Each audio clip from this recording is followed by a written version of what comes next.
ہمیں تمہارے کھوکھلے بیان نہیں چاہیے، یہ گھسے پٹے جملے ختم کر دو، ہم آنی ہاتھوں سے نپٹیں گے، ہم اب آئندہ ایسا کرنے کی اجازت نہیں دیں گے، اب ہمیں ان جملوں کی ضرورت نہیں، آنی ہاتھوں سے نمٹنے کے بیانوں کی ضرورت نہیں، اب ہمیں اپنے قاتلوں کے لاشیں چاہیے۔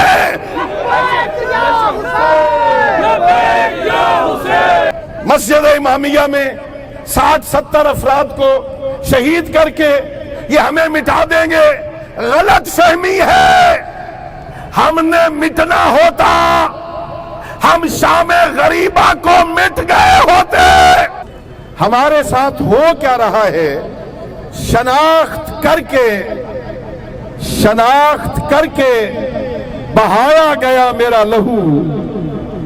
کوئی یہ سمجھے کہ انہیں پتہ نہیں ہے، شناخت کر کے بہایا گیا میرا لہو، مجھے فخر ہے کہ میری نسبت حسین سے ہے۔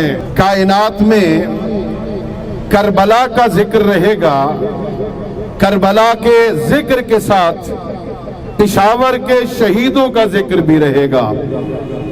یہ امر ہو گئے ہیں، ان کا ذکر ہمیشہ کے لیے قائم ہو گیا ہے، وہ تو ایک بلند منزل پہ فائز ہو گئے ہیں، لیکن ہماری بات اس ملک سے ہے، اس ملک کے حکمرانوں سے ہے، اس ملک پر حکومت کرنے والوں سے ہے۔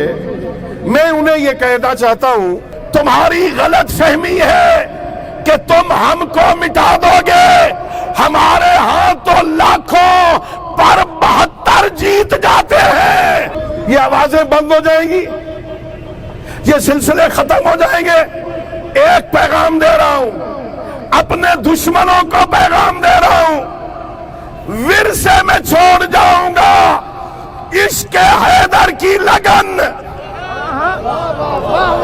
ورثے میں چھوڑ جاؤں گا عشق حیدر کی لگن، میری نسلیں بھی کہیں گی صدا یا علی مدد۔ ہمارا سوال حکمرانوں سے ہے، ہمارا سوال حکومتوں سے ہے، ہمارا سوال وزیر اعظم سے ہے، ہمارا سوال وزیر داخلہ سے ہے۔ کہاں ہیں ادارے، کہاں ہیں ایجنسیاں، کہاں ہیں وہ لوگ جو ہمارے ٹیکس سے اپنے پیٹ بھر رہے ہیں؟ کہاں ہیں؟ پتہ نہیں چلتا ان کو۔ اب تو وزیر اعظم کہہ رہا ہمیں پتہ ہے، اب تو فواد چودھری کہہ رہا ہمیں پتہ ہے۔ کون ہے قاتل؟ لے آؤ نا۔ ایک قاتل ہمارے کو آج تک پھانسی نہیں دی گئی، ایک قاتل کو پھانسی نہیں دی گئی۔ اگر یہ خون پھر ظلم ہے، بڑھتا ہے تو مٹ جاتا ہے، خون پھر خون ہے، گرتا ہے تو جم جاتا ہے۔ ہاں، یہ خون، جس تحریک میں خون شامل ہو جائے نا، وہ تحریکیں رکتی نہیں ہیں، وہ تحریکیں زندہ ہو جاتی ہیں۔ کربلا کا ذکر اس لیے قیامت تک ہے کہ اس کی بنیادوں میں لہو ہے۔ اس تحریک میں، حسینیت کی بقا میں، حسین ابن علی کے مشن میں جو روز بروز جو ترقی ہو رہی ہے نا، اس لیے کہ اس میں تازہ لہو شامل ہوتا ہے، نیا لہو ملتا ہے اسے، یہ قیامت تک زندہ رہے گا۔ حسین ابن علی کا نام بھی رہے گا، حسین ابن علی کی کمیشن بھی رہے گا۔ حسین بھی زندہ باد تھا، حسینیت بھی زندہ باد تھی، اور کربلا سے لے کر آج تک، اور آج سے لے کر قیامت تک یزید بھی مرد آباد تھا، یزیدیت بھی مرد آباد رہے گی۔ یہ قوم، یہ ملت تشیع، یہ موت سے نہیں ڈرتی۔ شاید دھماکے کرنے والے، شاید گولیاں برسانے والے یہ سمجھتے ہیں کہ ہم کچھ جوانوں کی جان لے کے اسے روک دیں گے۔ انہیں پتہ ہی نہیں ہے، جہاں یہ ظلم کرتے ہیں وہاں ہمارا رش بڑھ جاتا ہے، وہاں مائیں اپنے بچوں کو لے کے میدان میں آتی ہیں، یہاں چھوٹے چھوٹے بچے میدان میں آ جاتے ہیں۔ یہ پیغام نسلوں میں منتقل ہو جاتا ہے کہ ہم نے کس طرح نام حسین کو زندہ رکھنا ہے، یہ ہماری ذمہ داری ہے۔ زینب کبریٰ نے شام غریبہ یہ پیغام دیا تھا، تم حسین ابن علی کا سر قلم کر سکتے ہو، حسین کا مشن نہیں مٹا سکتے۔ ان حکمرانوں سے ہمارا مطالبہ ہے، حکمرانوں کو ہم حکمرانوں سے کہہ رہے ہیں ہمیں ہمارے قاتل چاہیے۔ ہاں ان قاتلوں کو عبرت کا نشان بنا دو، انہیں ہاں ایک قاتل کو سزا دے دیتے تو آئندہ یہ کام نہ کرتے۔ پتہ نہیں کیوں سزا نہیں دیتے، کہیں قاتلوں کے ساتھ کوئی رشتہ تو نہیں ہے، کوئی تعلق تو نہیں ہے، کوئی رشتہ داریاں تو نہیں ہیں، کس لیے سزا نہیں دیتے؟ کبھی عدلیہ کے بہانے سے چھوڑ دیتے ہو، کبھی تفتیش کے بہانے چھوڑ جاتے ہیں، کبھی جیلوں سے بھاگ جاتے ہیں، وجہ کیا ہے؟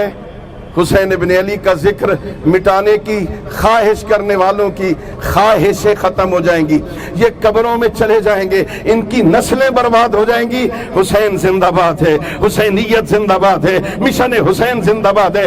زہرا کی بیٹی نے یزید کے دربار میں کہا تھا کد قیدک وسعسائک، کر لے جو بھونڈے بہانے کرنے تو نے، کر لے اپنی کوشش جو کرنی ہے، واللہ خدا کی قسم اے یزید نہ تو ہمارا ذکر مٹا سکتا ہے نہ تو وہی کو مٹا سکتا ہے، ہمارا ذکر قیامت تک رہے گا، اللہ کی طرف سے آنے والی وہی قیامت تک رہے گی۔ اس کربلا پشاور کے قاتلوں کو گرفتار کیا جائے، صرف قاتلوں کو نہیں، ان کے سہولت کاروں کو بھی پکڑا جائے، جن کے پاس یہ رات رکے ہیں انہیں بھی پکڑا جائے اور قوم کے سامنے پیش کیا جائے۔ مجھے یہ جملہ بڑا تعجب ہوتا ہے مجھے جب یہ بیان آتا ہے، دہشت گرد کا کوئی مذہب نہیں ہوتا، دہشت گرد کا کوئی مذہب نہیں ہوتا۔ ہم کہا کرتے ہیں سوچ لو، دیکھ لو، آنکھیں کھولو، یہ مسجد میں نمازیوں کو قتل کرنے والے اپنا مذہب بھی بتاتے ہیں، اپنا نسب بھی بتاتے ہیں، یہ بتاتے ہیں۔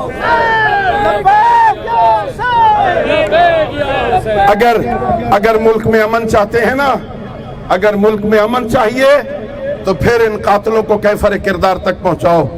ہماری قوم منتظر ہے کہ ہمارے قائد، ہمارے رہبر، ہمارے بزرگ علماء جنہوں نے امن کا حکم دے رکھا ہے، اگر انہوں نے کوئی اور حکم دے دیا تو پھر حکمرانوں کے بھاگنے کا کوئی راستہ نہیں بچے گا۔